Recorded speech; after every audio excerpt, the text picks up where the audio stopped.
ให้แขวงอัตตปือสาวเมืองสนามใส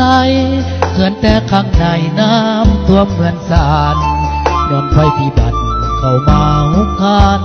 มามเพเงินสารญาติพี่น้องขอส่งแรงใจลุงหาผักไตจงสวยเหลือกันถึงแม้หนาวจนสะบันขอให้ทุกท่านร่วมสามัคคีสวยเหลือเบิ่งแย่อย่าทะแลงเฮ็ดแนวบ่ดีให้พ้นผ่านเหตุการณ์ครั้งนี้ย้อนมีไปดีเข้ามาทำลายขอส่งแย้งใจไปให้แขวงอัตตปือขอให้ลุกขึ้นสู่ยืนทุกวันคืนอย่าได้ท้อถอยเพื่อให้ลูกหลานได้พ้นผ่านภัยอันตราย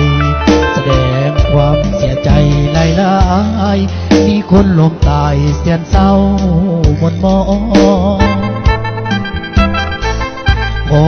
ฝากเพลงห้องดังก่อนส่งมาขอให้พี่น้องเอาทั่วหน้าจงได้ปลอดภัยถึงจะโศกเศร้าง่วงเหงาน้ำตาบรรลัยให้พ้นผ่านจากอุทกภัยขอเป็นแรงใจให้เด้อทุกคน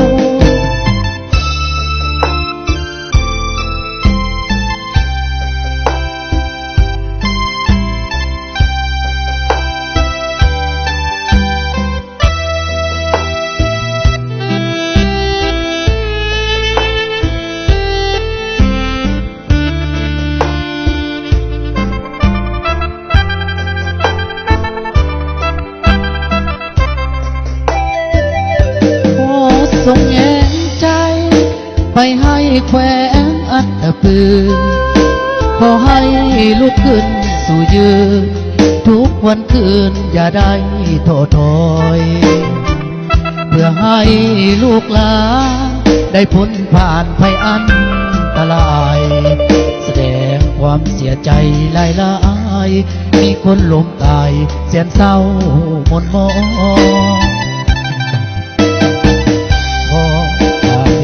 งดังก่อนส่งมา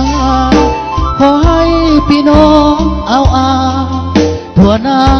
จงได้ปลอดภัยถึงจะโศกเศร้าง่วงเหงาน้ำตาบรรลัยให้พ้นผ่านจากอุทกภัยขอเป็นแรงใจให้เด้อทุกคน